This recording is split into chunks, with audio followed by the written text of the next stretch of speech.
Hi అండి, అందరికీ నమస్తే. నేను మీ సరస్వతిని. Welcome back to one more blog. ఇది ఈరోజు మార్నింగ్ బ్లాగ్ అండి. పొద్దున్న 6:30 అయింది లేచేసరికి. కాశ్వీకి ఫీవర్ వచ్చేసి ఏం అసలు లేవనీలేదు. నైట్ అంతా దానికి సిరప్ పోస్తూ అలాగే ఉండిపోయాను. సో ఇంకా పొద్దున్నే లేస్తూనే రైస్ కడిగి పెట్టేశాను. ఈరోజు టిఫిన్ కూడా ఏం చేయలేదు. టీ పెట్టేసి రైస్ కడిగి పెట్టేసి ఎగ్ కర్రీ చేశాను. మా పాప వేస్తున్నది ముగ్గు, కాకపోతే బాగాలేదనేసి నేను మళ్ళీ క్లీన్ చేసి మళ్ళీ వేస్తున్నానండి. సో ఎందుకో బాడీ అనీజీగా అనిపించింది. 2 డేస్ నుంచి అసలు నిద్ర పట్టట్లేదు. కాశ్వీకి కూడా బాగుండట్లేదు, నైట్ నిద్రపోవట్లేదు పాపకి. సో అట్లా అయ్యేసి కొద్దిగా లేట్గానే లేచాము.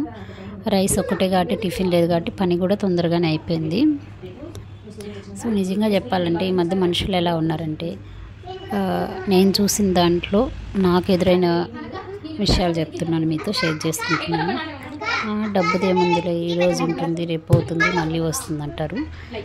కాకపోతే అర్థం కానిది ఏంటంటే, ఈరోజు ఉంటుంది రేపు పోతుంది అంటారు. రేపటికి పోకుండా మిగిలించుకొని పెట్టుకున్నామన్న ఆలోచన ఎవరికి ఉండదు.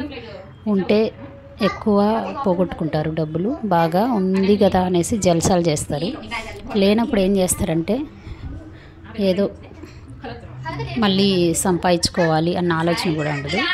ఎవరెవరి మీద కోపాలు అన్నీ చూపిస్తారు. కాకపోతే ఉన్నప్పుడు డబ్బును జాగ్రత్త చేసుకుంటే లేనప్పుడు అదే డబ్బు మనల్ని కాపాడుతుందండి. నిజంగా చెప్పాలంటే అది ఎప్పటికీ చాలామంది, నేను చూసిన వాళ్ళల్లో చాలామంది అలా నెగ్లిజెన్సీ అనమాట.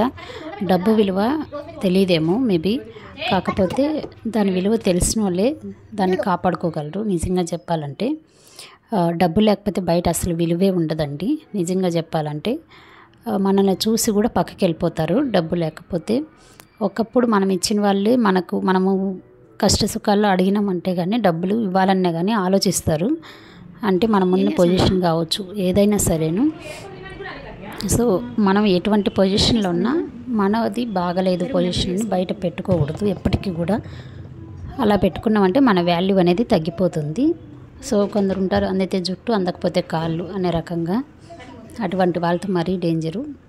ఏదైనా ఒక లిమిట్ అనేది ఉంటుందండి దేనికైనా కానీ. ఇప్పుడు మాటలన్నా పడ్డా కూడా ఒక లిమిట్ అనేది ఉంటుంది. ఆ లిమిట్ దాటితే ఎవరు కూడా ఎవరికి వాల్యూ ఇవ్వరు.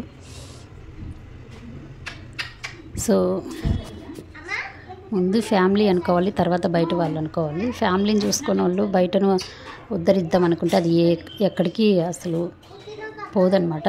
అసలు ఎక్కడికి అది రాదు. బయట వాళ్ళు ఎప్పుడైనా మోసం చేసేవాళ్ళే. సో ఫస్ట్ ఫ్యామిలీని చూసుకోవాలి, తర్వాత బయట వాళ్ళని. 99% ఇంట్లో అందరూ ఏమంటారంటే మాకే తెలుసు అన్నట్లు ఫీల్ అయిపోతారు. అడ్వైజ్ ఇచ్చేటప్పుడు ఎందుకు ఇస్తున్నారు అని ఆలోచించరనమాట. ఏదో మాకే తెలుసు, ఈ వీళ్ళేంది ఇచ్చేది అన్నట్లుగా ఉంటారు. సో అది ఫ్యూచర్లో తెలుస్తుంది అనమాట. ఏది లేనప్పుడు ఎవరు నిలబడరండి. ఒక ఫ్యామిలీ తప్పితే ఎవరు నిలబడరు. నేను చూసిన వాళ్ళలో చాలామంది అనమాట అందితే జుట్టు అందకపోతే కాళ్ళు. నిజంగానండి ఒక్కొక్కరు హౌస్ వైఫ్స్ నేను చూసిన వాళ్ళ లైఫ్లో అయితే నిజంగా చాలా దారుణంగా ఉన్నాయి. నాకు 90 డేస్ ఎదురైన వాళ్ళైతే చాలామంది చాలా స్ట్రగుల్ అవుతున్నారు ఫైనాన్షియల్గా. కానీ ఉన్నప్పుడు అదే జాగ్రత్త చేసి ఉంటే లేనప్పుడు కష్టాలు ఉండవు కదండి. డబ్బు గురించి ఉన్నప్పుడు దాచిపెట్టుకున్న డబ్బులు లేనప్పుడు యూజ్ చేసుకోవచ్చు. అది చెప్తే కోపాలు అన్నీ వస్తాయి అందరికీ. నేను చూసిన వాళ్ళలో కానీ లేడీస్ చాలామంది స్ట్రగుల్ అవుతున్నారు. ఇప్పుడు ఎవరైనా హస్బెండ్స్ సంపాదించకుండా చేయకుండా ఉన్నప్పుడు, భార్య సంపాదిస్తున్నప్పుడు నువ్వెందుకు పోతున్నావు జాబ్కి అని ఏదో తల పొగరు పట్టినట్టు కూడా అనేవాళ్ళు కూడా చాలామంది ఉన్నారు. నేనైతే చాలామందిని చూశాను నా సర్కిల్లో. వాళ్ళు అటువంటి వాటిని కూడా అసలు మనసులో దాచుకొని వాళ్ళ పిల్లల కోసం ఫ్యామిలీ కోసం కష్టపడే లేడీస్ చాలామంది ఉన్నారండి. సో ఎవరైనా ఒక అడ్వైజ్ ఇస్తున్నారంటే అది మంచి కోసం ఇస్తే మనం తీసుకోవాలి, లేదంటే వదిలేసేయాలి. అంతేగాని మాకే తెలుసు అనే పొగరుంటే దేనికి పనికిరాదండి. నిజంగా పేషెన్స్ అనేది, ఓపిక అనేది ఉండాలి. ఏదో మాకే తెలుసు మేము ఒకరు చెప్పింది ఎందుకు వినాలి అంటే అలానే ఉంటారు వినకపోతే. మన మంచి కోరుకుండే వాళ్ళేనండి. ఎప్పటికైనా కానీ మనకు ఒక మాట చెప్తున్నారంటే అది మంచి మాట అయితే మన మంచి కోరుకుండే వాళ్ళు. మన కోపం వచ్చేలాగా మనకు ఎగేసేలాగా చెప్పేవాళ్ళు ఏమంటే మన నాశనం కోరుకుండే వాళ్ళేనమాట. అదొక్కటి గుర్తుపెట్టుకోండి. ఎప్పుడైనా కానీ బ్లడ్ రిలేషన్స్ తప్పితే బయట వాళ్ళు ఎవ్వరూ మనకు తోడు రారండి. ఇదైతే నిజం, 100% షూర్ అనమాట. నేను చెప్పేది మీకు నచ్చకపోతే స్కిప్ చేయొచ్చు. సో ఇదే అండి మార్నింగ్ బ్లాగు, ఏమీ లేదు. ఓకేనండి. ఈ వీడియో కనుక నచ్చినట్లయితే లైక్ చేసి, షేర్ చేసి, సబ్స్క్రైబ్ చేసుకోవడం మాత్రం మర్చిపోవద్దు. Bye bye.